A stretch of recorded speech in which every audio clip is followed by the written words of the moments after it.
Welcome to the show, everybody. This is the Farsi Show presented by MyBookie, MyBookie.ag, and it is just wonderful to have you along for the ride. Total reboot before the show today. This is why we're later than usually late on the program. Apologies for that. Also, I had to scrape a little Nutella off my computer because some moron left his computer on the kitchen table, where my son enjoys just splattering Nutella about. Anyway, it's a phase, right? No, I'm still in that phase, and I've been in it my entire life. Actually, you don't grow out of it.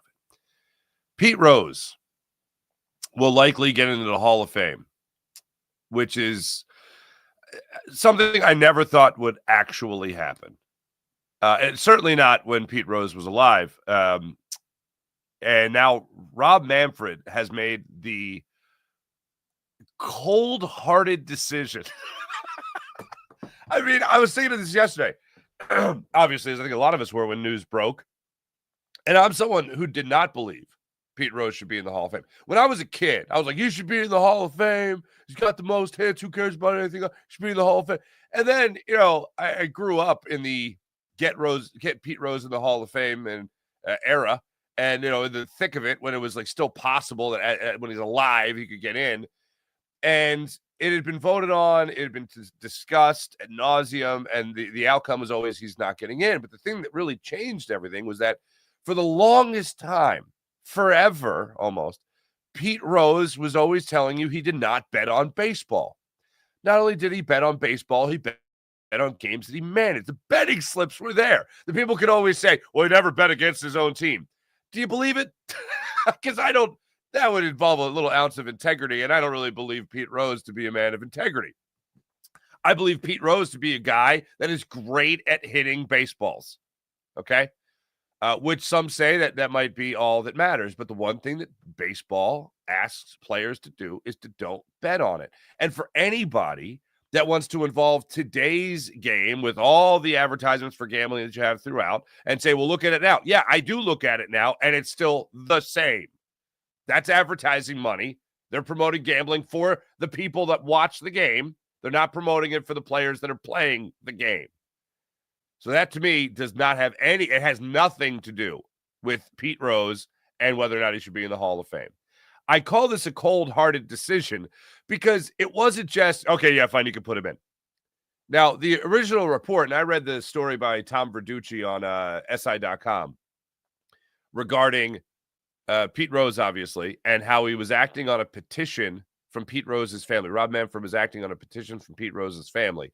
Let him in. So what he did was he took him off the ineligible list, which is essentially the banned list, him and Shoeless Joe Jackson, and then made the statement that when you die, your punishment dies with you. That is some cold stuff right there, Commissioner Manfred. Now, I have actually given Manfred, I'm not a particular fan, but talk about the pitch clock getting involved in the game. You talk about the extra inning rules. These are things that I don't like, but I acknowledge that baseball evolved to this point. If you want to be freaking out over pitchers' arms every 20 seconds, then you can't have games go 15 innings.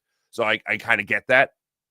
Also, the games were taking way too long with all the pitching changes that were going on, the 3-batter rule, all this stuff. Like, I give him credit for advancing the game. However, I still don't consider myself a fan of Rob Manfred. The cold decision to say, when you die, your punishment dies, it means the greatest acknowledgement of your career.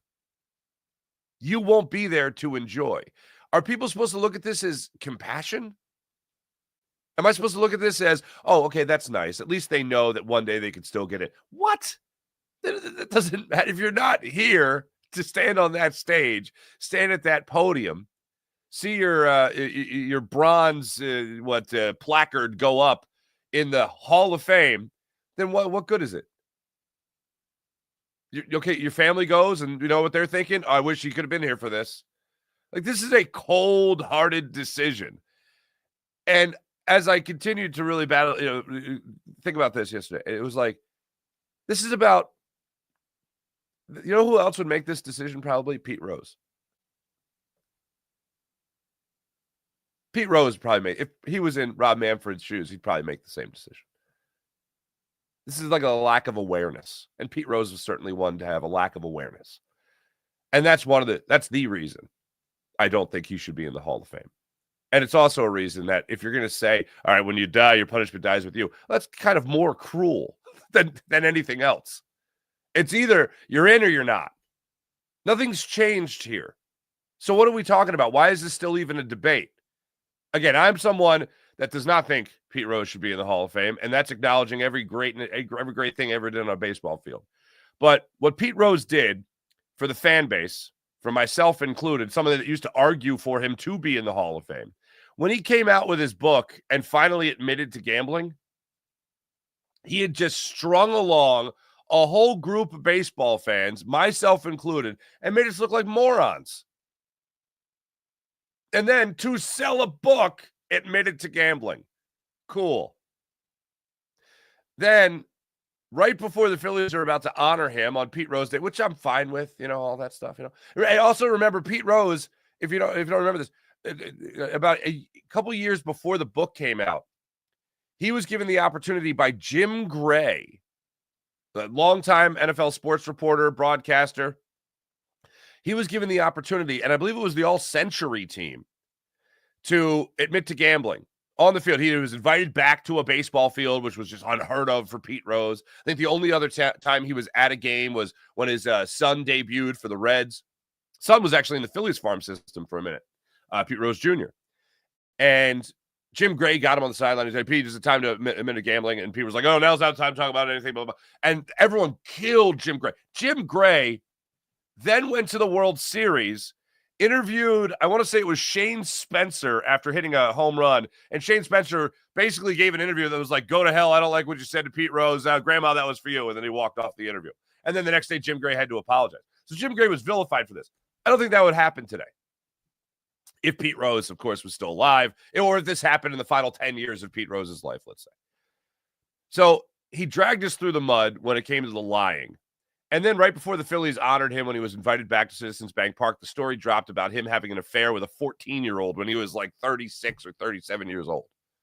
What the hell, man?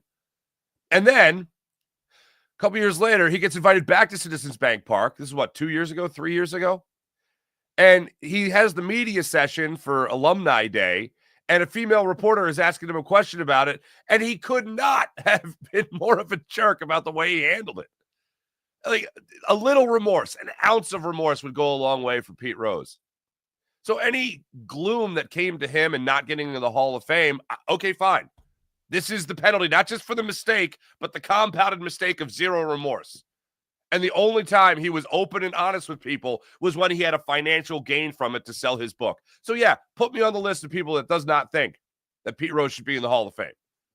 Now, you can look at it. All these things, they're outside the world of what happens between the white lines, and that's all that matters. Well, in baseball, Major League Baseball, the sport and the league that we follow, the one thing they ask is don't bet.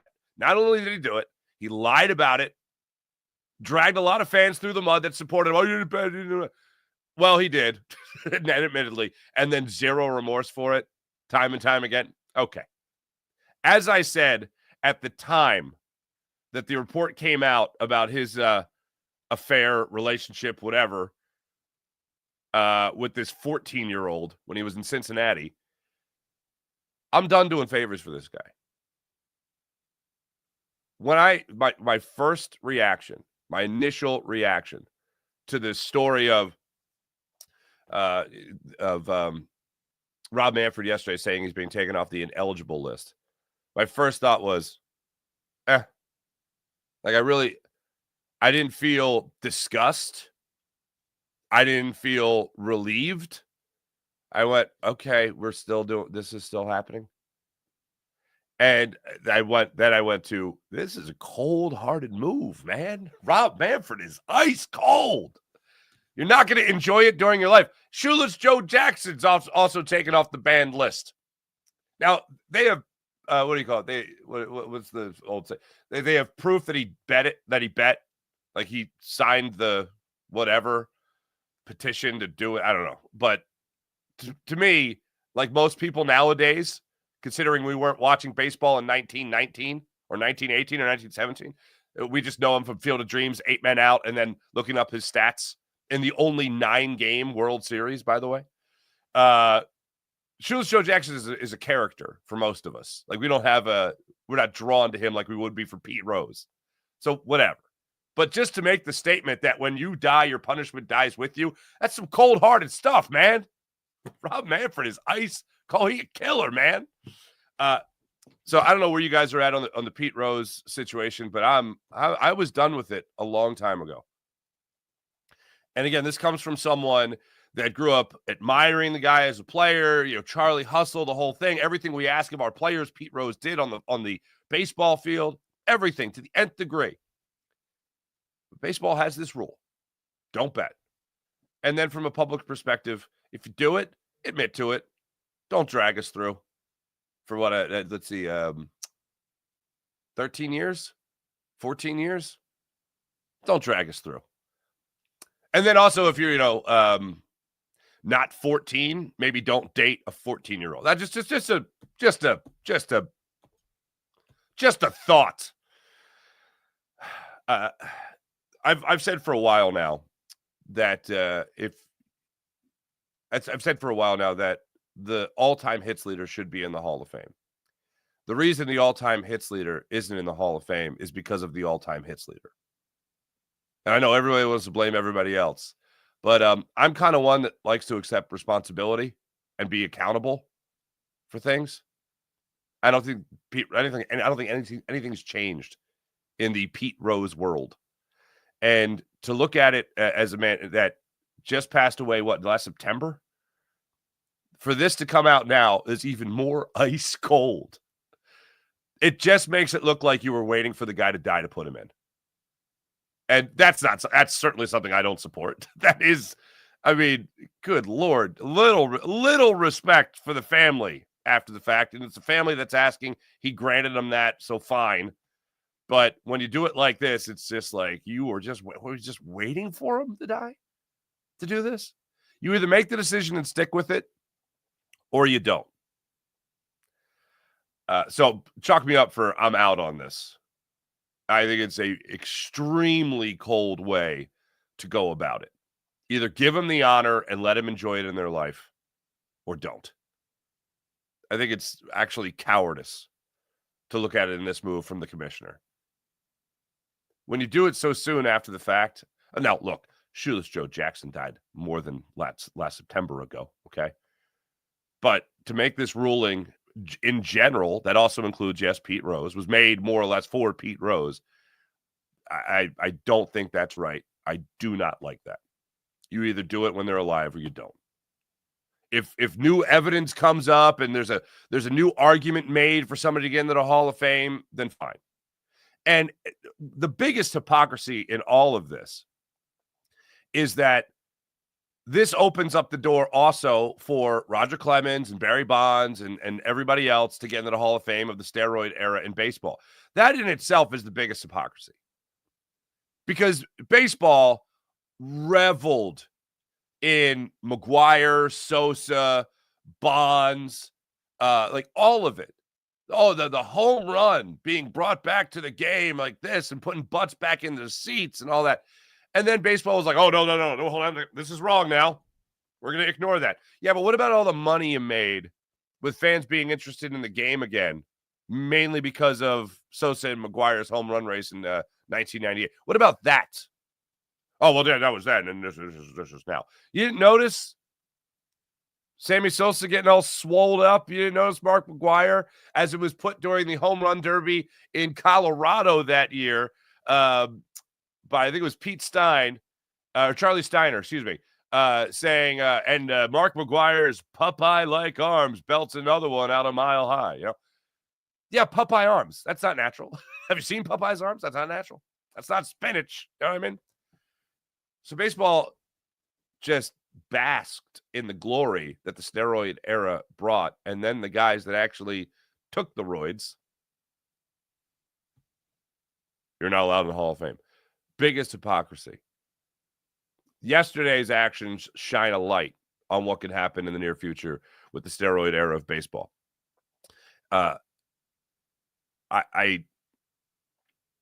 Rob Manfred's done some good things. Yesterday, I don't think was a good day for him. Huge, huge hypocrite in many ways. Let me know in the comments, of course, where you guys are at when it comes to Manfred's decision yesterday for Major League Baseball and all that. Because I just kept going back to, man, this guy's a stone cold killer. All right, got that off my chest. Another Eagles game got released yesterday. This will be against the Green Bay Packers. So in case you haven't been following along with everything that's been dropping with the schedule officially coming out tomorrow, you start off the season on Thursday, September 4th in South Philadelphia against the Dallas Cowboys. Then you go to the Green Bay Packers on November 10th. A lot of people were telling me you could end the season against the Green Bay Packers. I said, possibly, but I doubt it. Bears, the Friday, Black Friday, that's going to be in South Philly on the 28th of November. And then the Commanders, the 20th of December on Saturday.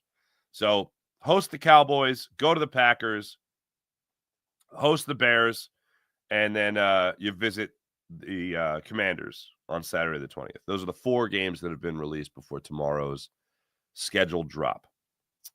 Primetime. It's a lot of primetime games so far for the Philadelphia Eagles. That's the price you pay for being great. I see 4-0 for the record in all these moves. Okay. One thing I was reminded of yesterday when a Monday night game came out on the schedule. One was that this month we'll decide the tush push. I would personally love the Eagles to have the tush push not get banned, generally speaking. And then the Eagles go to Green Bay for that Monday Night Football game, and they don't run it once, and they still stomp them at Lambeau. That's what I'm rooting for.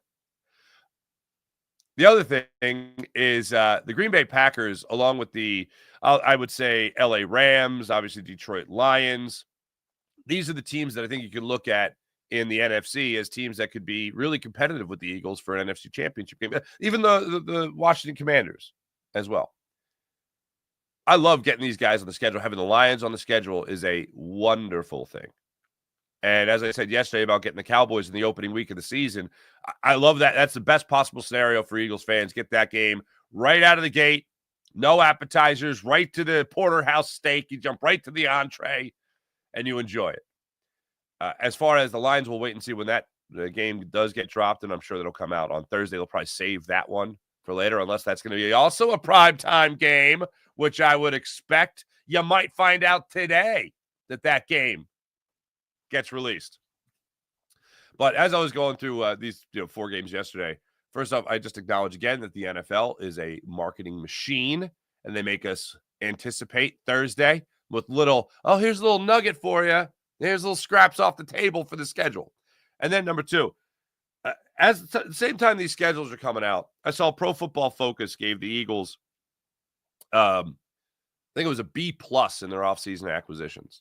And then I saw that they gave the Washington Commanders an A- and the New York Giants an A.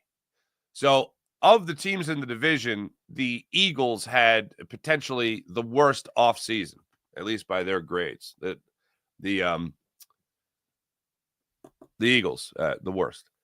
And then I looked at the other ones, and I said, for these other teams to be able to really compete for the division and for the conference, more importantly, you would have needed the Eagles to have not a B+, but like a D+, C- grade in the offseason, and everybody else have A++.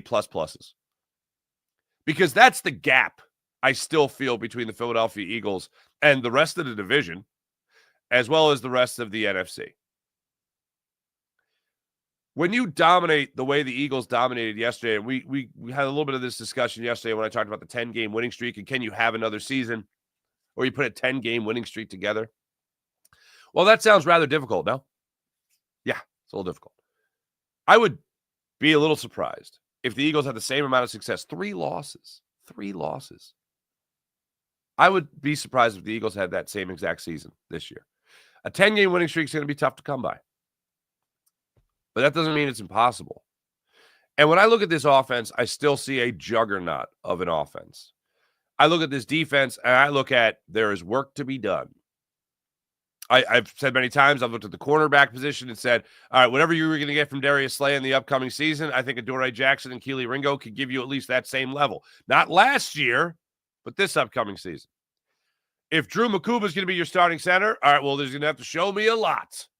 Because I still think Justin Simmons is going to be your starting safety. I look at the linebacking court, Kobe Dean's health, Jahad Campbell, how you're going to be using him. Like, we can go through the whole roster here.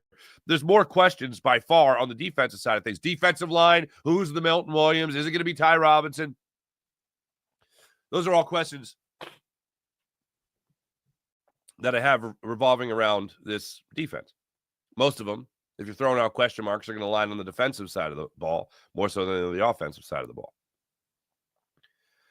With all that being said, that comes down to trust in Howie Roseman and the scouting department's intelligence. And then it comes down to a guy that just really knows what he's doing on the defensive side of the football. And that's Vic Fangio. Last year, it felt like 4 games with the most missed tackles in the NFL to start out the season, weeks 1 through 4. Everyone wants to talk about the difference that the Eagles had, the difference in play calling the Eagles had with Saquon Barkley after the bye week in week 5 when they were 2-2. When we should be focusing more so on the fact that, because the Eagles, it's not like they didn't run the football previously. They ran the football with Saquon Barkley. But the other part of it was they really committed to be a run-first team after that. That is unquestionable. But before the bye week, you also talk about, again, missing the most tackles in the NFL. Chauncey Gardner-Johnson being terrible in coverage and also one-on-one tackles, attempts at one-on-one tackles. And then you also talk about a key change after the bye week, which was Cooper DeJean going into the slot. Vontae Maddox struggling in the first 4 games of the season. Cooper DeJean comes in here, and all of a sudden it was like you had a huge acquisition after week 4. All this was brought to you by the coaching stylings of Vic Fangio. So not only do you have the blessing of being selected by Howie Roseman in this front office, but you also have the blessing of Vic Fangio looking at you, evaluating your talent, seeing how you could best fit into his defensive scheme, and saying, yeah, but come over here. You're going to join us. You're going to be right over here. I've praised the acquisition of Azeez Ojulari on this Eagles defense. And keeping him healthy would mean you, with him and Jahad Campbell joining the defensive side of things, you have more than replaced Josh Sweat, and you might have even replaced what Hassan Reddick brought to this defense. If all that plays out, and I got no reason to believe right now that it shouldn't, but other than the health of Azeez Ojulari, who just can't stay healthy. I know a lot of people jump to the MetLife field, move into the grass here at South Philly, a little bit different, hopefully. But I more so look at the guys that are buying the groceries here. And I'm looking at what's out there, and I know that they could turn whatever they just brought home from the store into a 5-star meal. And I got a guy like Vic Fangio in there with the head chef hat on, making sure that everyone is deployed in the proper spot. And even if that's a spot they're not used to playing, like Zach Bond, for instance, he sees it. And I've told the story on this show before, but if you heard for a couple of weeks ago, him talking about how he recognized that Zach Bond could be an inside linebacker. And he's watched like 6 snaps of him just rotating with the tight end or motioning with the tight end. It's like, oh, it kind of looks like an inside linebacker. And there you go. An all-pro defensive player of the year candidate is born. And the Eagles are paying a linebacker more so than they've paid, any linebacker ever. It's pretty remarkable. That's why you got confidence in this defense. Even though there's questions, there's guys that still got to go out there and prove it, unlike the offense. The one exception, everyone knows, right guard, what's really going to happen there. But even at that spot, you still got confidence in Jeff Stoutland to be able to have guys out there that are going to be able to play at a high level. If you can take a guy like Mekhi Becton and just say, Jeff Stoutland, pixie dust, you're now a Pro Bowler. You never played the position before, no problem. You could do that. At worst, with a guy like Drew Kendall, a rookie, I think you're gonna have a pretty good season. But defensively speaking, I think we can all agree the most question marks are on that side of the football. But without the proof in the pudding yet, we all have confidence. I don't know anyone that's like, well, Vic Fangio doesn't know what he's doing. I don't know anyone that's looking at it being like, well, Jahad Campbell's going to be a bust, clearly. Like, this team has kind of proven they know what they're doing. As I said, for someone like me, I've said this many times, but someone like me, it was a lot easier when Howie Roseman sucked at his job. Now he's really good at his job. He's on a great run. I've seen it's come up in my algorithm a number of times about Timothy Chalamet being on the greatest heater ever. Like the run that he's had over the last, 2 years, including the Knicks, the run that they're on right now. And he's a Knicks fan. But the only person that might be on a better heater than anyone is Howie Roseman. And I love to transition to this other story. Howie Roseman got named the most valuable Philadelphian. And he gave a speech after winning this award this week. And in this speech, he referenced the beer can that hit him in the head during the Eagles parade. He used it as a metaphor for his career. This man has dulled brilliance since that beer can, and even before. But since he got hit with the beer can, he takes the podium at the Art Museum steps following the parade and says, "I bleed for this city." Great line, Howie. And then he talks about it as a metaphor for his entire career, where he did get hit in the head. Chip Kelly was the beer can previously. And he goes out there after the Chip Kelly era and gives the Eagles their greatest run in Super Bowl history. In the Super Bowl era, he puts together. If you would have told me that Chip Kelly was going to push Howie Roseman aside for that final year of Chip Kelly being here in Philly, and that Howie Roseman was going to come back and win a Super Bowl 2 years later. Actually, it would have been 3 years later because this includes the final year of Chip Kelly. But win a Super Bowl, then go back with another head coach and quarterback, then go back again with that same head coach and quarterback, and win a second Super Bowl. I mean, I would have loved whatever hallucinogen you were on. I would have loved to know whatever mind-altering drug you were on. I would have loved to have a sample. A moderate sample, because that probably would have knocked me off my socks. So you go back to that story coming out of Howie Roseman's office even being moved. That day had to be the beer can to the head of Howie Roseman.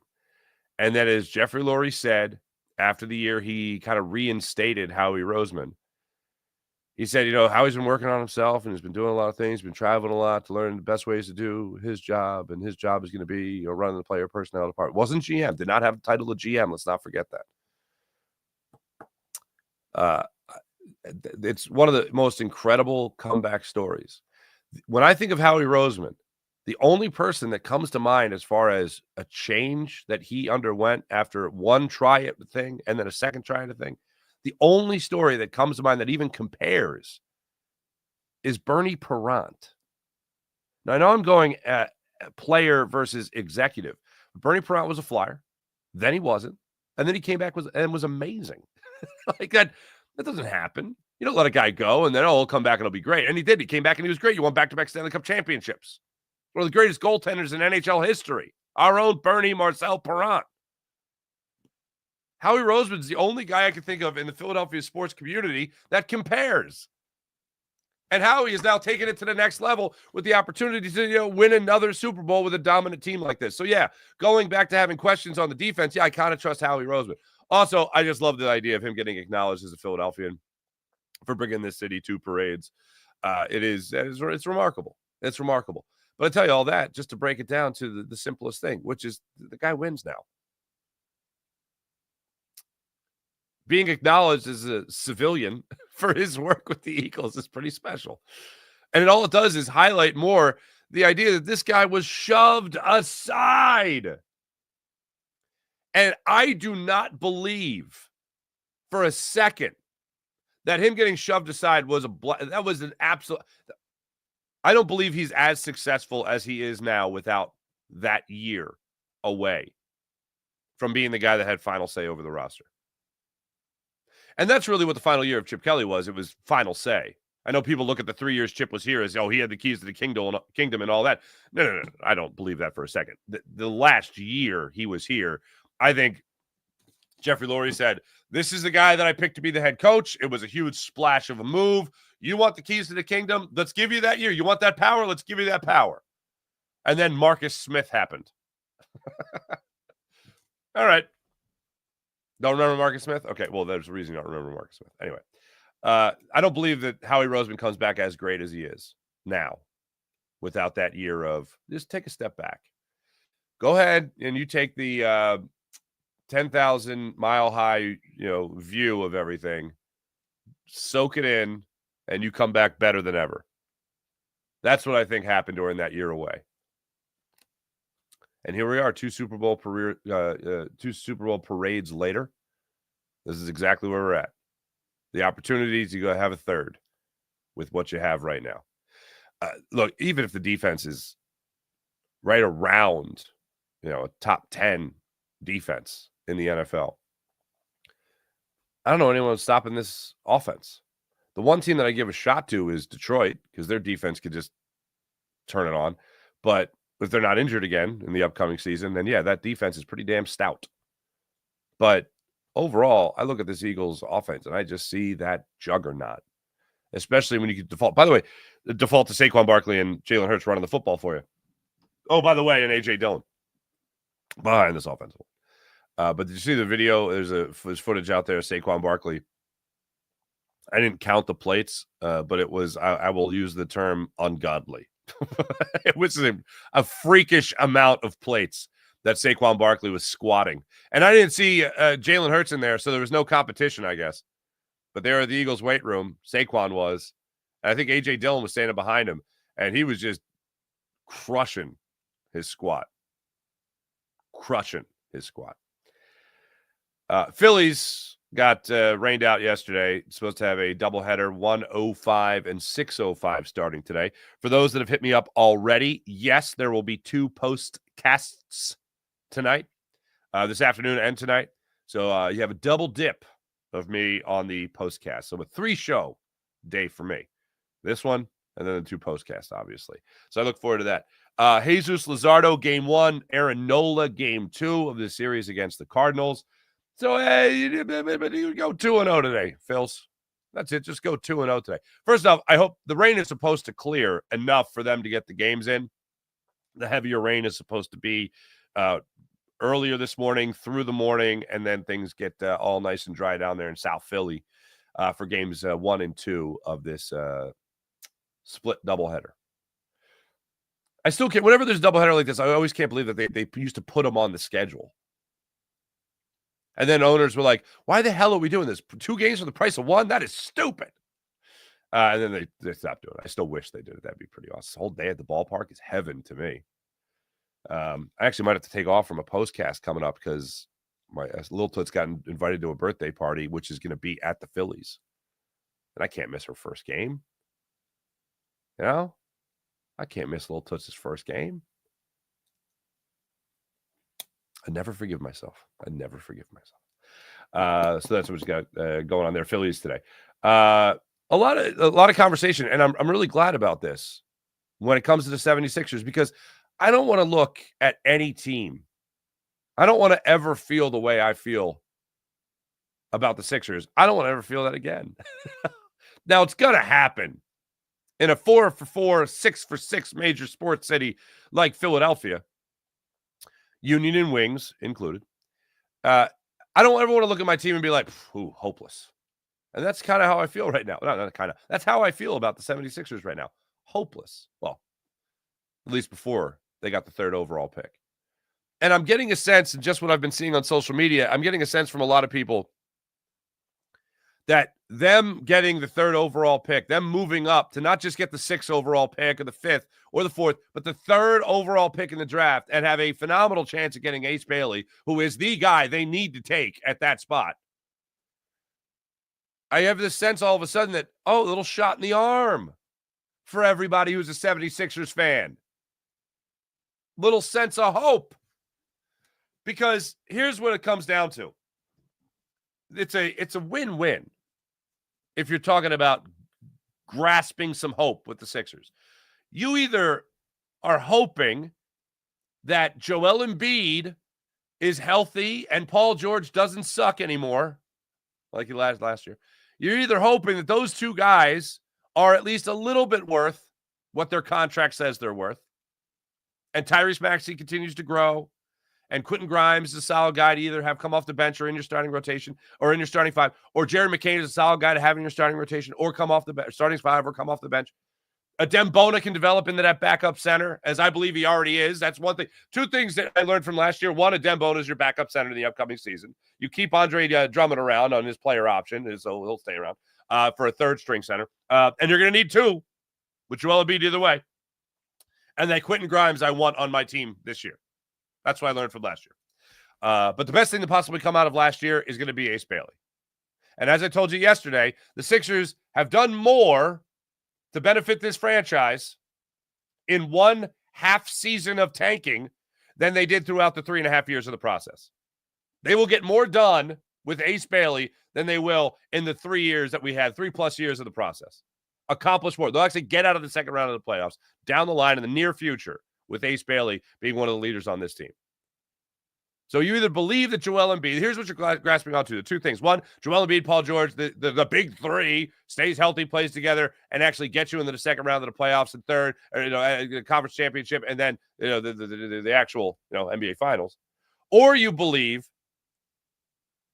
that this is only still the beginning of the end for Paul George and Joel Embiid as a 76er, as 76ers, and that Ace Bailey, Tyrese Maxey, Jared McCain become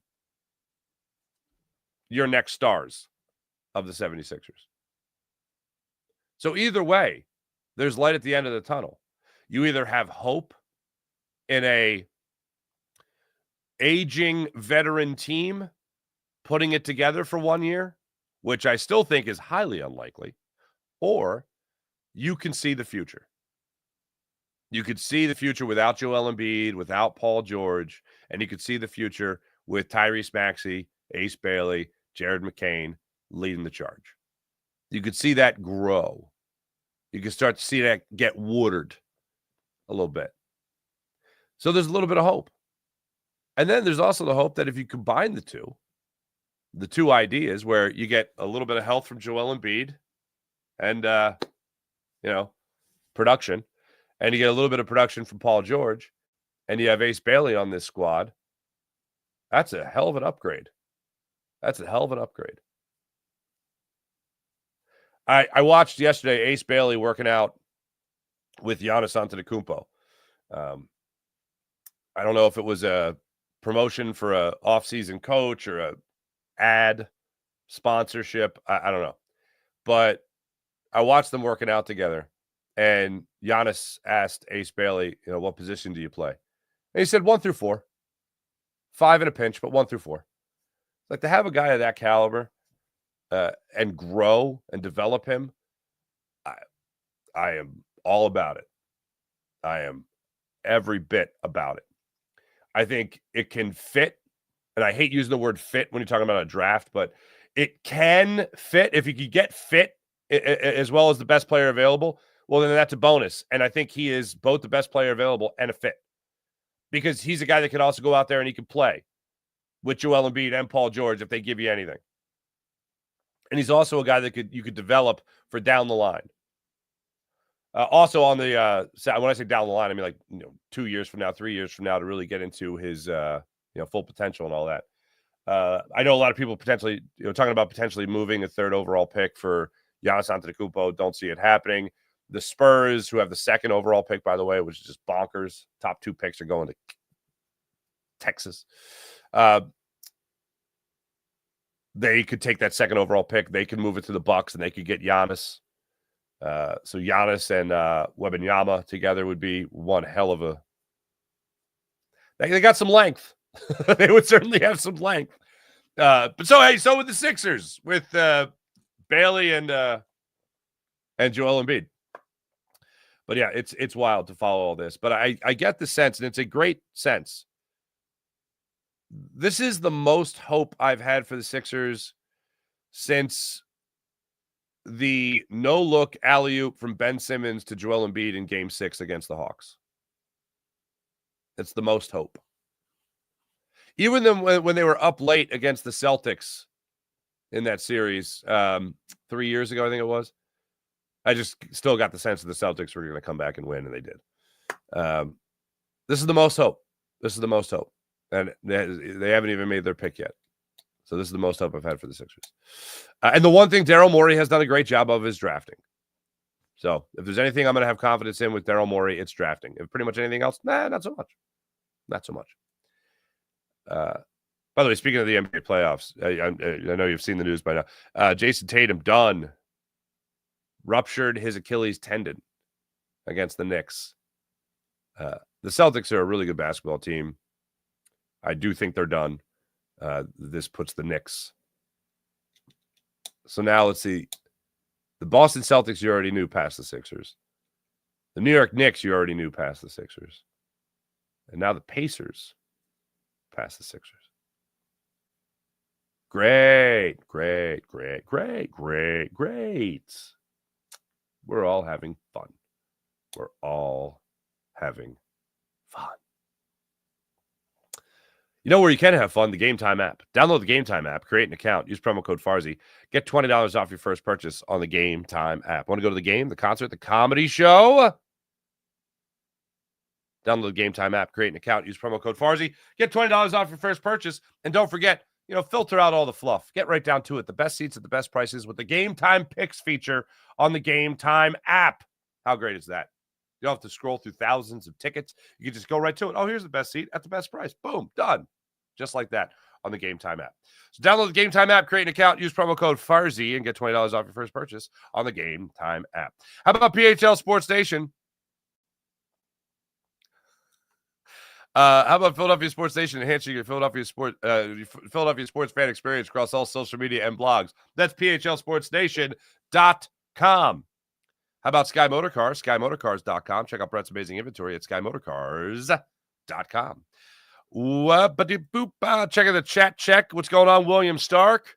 Phillies have twin build today, weather permitting. Holy rigatoni from a You're half Napoleon? You got the name Stark? Your mother Napoleon? Speaking to older Italians, if you're like me, Farzetta is obviously an Italian name. My mother's actually genetically mostly Lithuanian, but my grandmother was Polish and she kept a Polish house. So I always kind of lean more towards Italian Polish than anything. Plus I don't know any Lithuanian and I know how to say a couple things in Polish. But anyway, if you're speaking to somebody that doesn't have an Italian name and you're speaking to somebody who has a more, I don't know, general name, I guess, and they find, oh, your mother's Italian.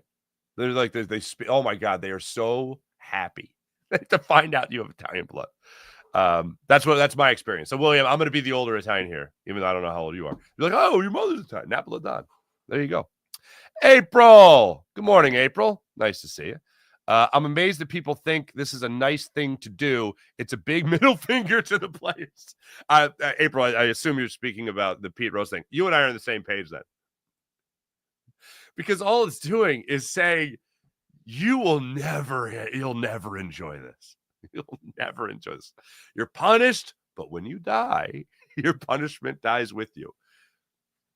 That's not good. That's cold hard, man. That's cold-hearted. We're playing 2 today, Fart. Yes, we are. Go Sixers. We're playing 2. Farzi can't bench the bar. I think we split the doubleheader and thus lose the series today. I agree. It's tough to win both games.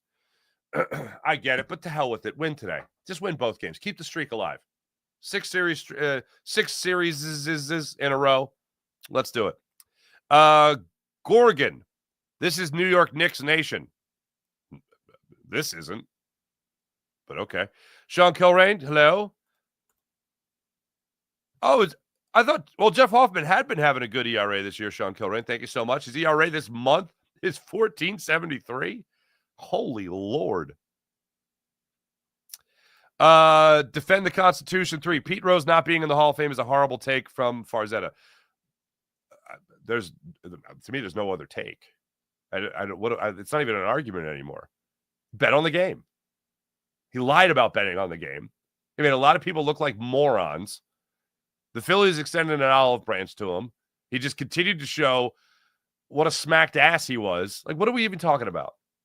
If you're having a problem with Pete Rose not being in the Hall of Fame while he was alive, you should blame Pete Rose because it's his fault. It's beyond soft to consider anything other than that, in my opinion. Sean Gillespie, hello. Pete Rose was always about making that dollar. Everything else came second. True, April. Kurt's Pizza Casserole. Great name. Gotta agree this is a bad take. Pete belongs in the Hall of Fame. All right. I don't grade on a curve when it comes to the Hall of Fame. Go Sixers. Bonds and Clemens are Hall of Famers. I agree. Baseball, again, I'll go back to my other point that I made along with the Pete Rose stuff.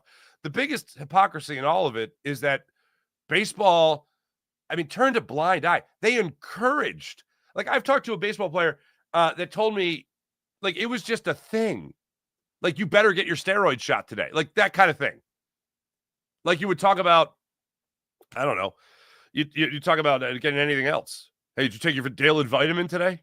Like, Lenny Dykstra, for crying out loud. Yeah, I took them special vitamins. We all knew what that meant. Sean Kilrain, that's exactly what they wanted to do because he's dead and he can't say anything. I guess. Yeah. They just didn't want the fact that they are doing it now. And look, making the blanket statement that when you die, your punishment dies with you, whatever. It's all about Pete Rose. Shoeless Joe Jackson, fine. He's just a character to some people. All right. Most people now. But everything revolves around the Pete Rose decision. And the fact that the fact that Major League Baseball is just saying, yeah, we just never wanted you to enjoy it. And that's what it says when you don't allow him in while he's alive. But now he has the opportunity. Jem, hello. The Royd era belongs to the Hall of Fame too. I agree. A-Rod said Barry Bonds is hands down the best ball player in the. First off, if you just take away anything that you heard about, if you just watched baseball and there was nothing else, a 7-time MVP is without question the best baseball player ever. If you look at Barry Bonds' numbers, you have a cheat. We make the joke all the time about cheat codes in sports. Barry Bonds is just miles above anybody else.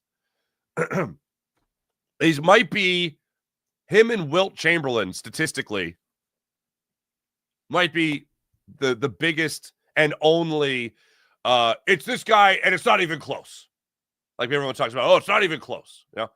Yeah, Barry Bonds and Wilt Chamberlain might be the two guys you could say it's not even close and actually be true. So, yeah. Baseball can't be like, oh, yeah, don't do steroids, but do them. Totally do them. It's like if you ever go to a dive bar in Philly, especially after the ban came out for smoking in bars and whatnot, it's like if a dive bar would say to you, no, you can't smoke in here as they slide the ashtray to you.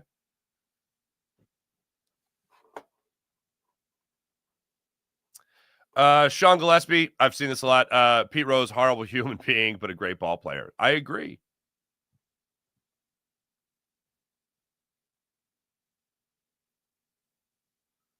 Wait, hold on a second. Gorgon. Farzi, why do you disrespect the Knicks? Nova Knicks, we shut down 7th Street already. First off, I don't care about Villanova at all. Second, I'm not a New York fan. And I've never disrespected the Knicks. I don't like the Knicks, but I don't disrespect them. I respect what they are. They are a better team than the 76ers. They're going to beat the Celtics.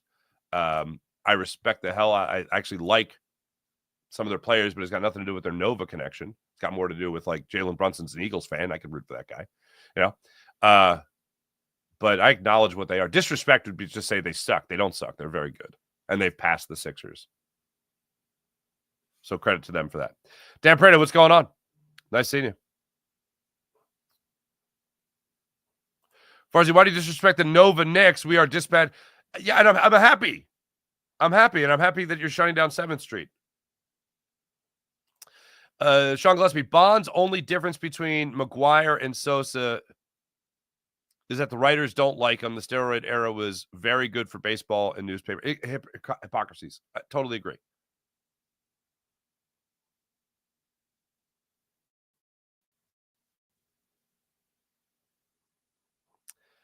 Biden will save us. Whatever. That's your name. Big Sills agreed that Howie did nothing but re-sign Goddard on a discount. He punted this offseason. Yeah, he saved a lot of money this offseason. He saved a poop ton of money.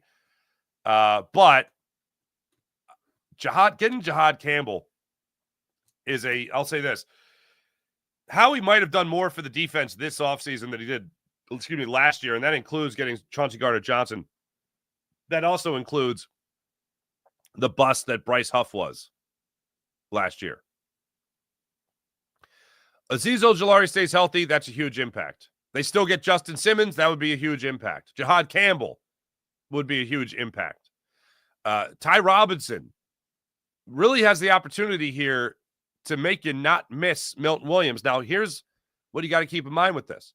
I don't believe Milton Williams is a number one. He's getting number one money. But I think if there's any position other than right guard to look at and say, you could fill that and you could grade a little bit on a curve here simply because, all right, you trust Jeff Stoutland. I trust Jalen Carter. Jalen Carter eating up double teams is going to make things a lot easier for the defensive tackle that's playing next to him.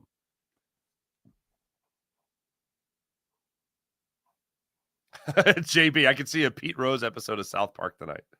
There you go. Sean Gillespie. I forgot about this. Seth Joyner ripping the tackling donut, saying this is what we're practicing, this is what we're doing. Then they got rid of it, and then they started tackling again. I fully believe. I'm with you. That's all on Seth Joyner. Only a few more hours before the Eagles' minefield schedule released. Hollywood Hogan. Yeah, I can't wait. Very excited. Good morning, dear people. Good morning, Buddy Christ.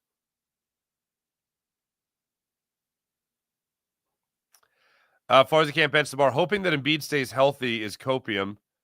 He shouldn't be traded. He should have been traded when they knew what was up with his knee. For the record, I was taking calls on trading Joel Embiid 2 years ago. Oh, no, you can't do it. Did you think he was going to get healthier as he got older? I wasn't pushing him out the door, but, Rudy Gobert package available?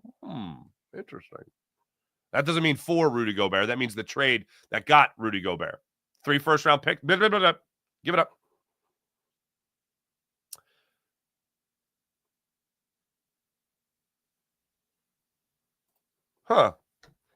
Hodgepodge. Okay, hello. Do you have more hope in the Sixers doing the right thing or the Fightins not wasting another year of Wheeler and the rotation with Castellanos strikeouts? Castellanos, to me, isn't even the problem right now. The problem is Bryce Harper. That's more of the problem to me. Bryce Harper gets it going. There's a totally different vibe to this season. So Castellanos, to me, isn't the issue. Do I have more confidence? Interesting. Do I have more hope the Sixers are doing the right things or the Fightins not wasting?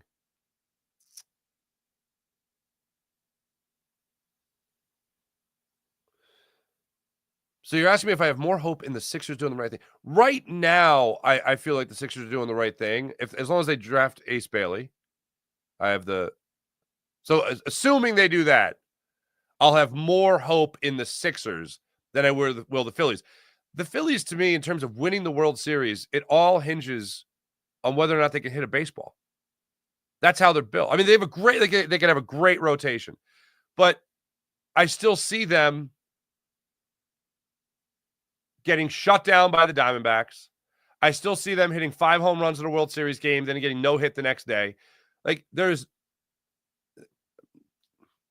the 2008 Phillies team with mostly moderate pitching, one great pitcher and then moderate after that, just rolled, man. They just kept on hitting. This team just stops hitting, and that's the concern.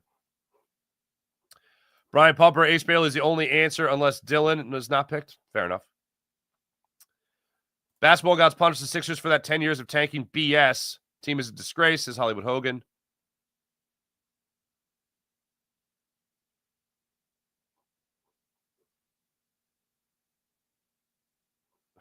wait, what? Frank Jr. 04? Farzy, the only thing... Farzy, the only thing softer than Tatum's Achilles is your chin. Can't even see my chin behind this beautiful beard. Oh, Mom's Italian. Yes, she is. There you go, William Stark. Reverting back to our old, other conversation. April. Oh, that's me. That's April. All of my mom is Italian. Everyone's Italian on my mom's side of the family. There you go. I'm reversed. My dad's the Italian. Farzy can't bench the bar. Nails is doing more than special vitamins.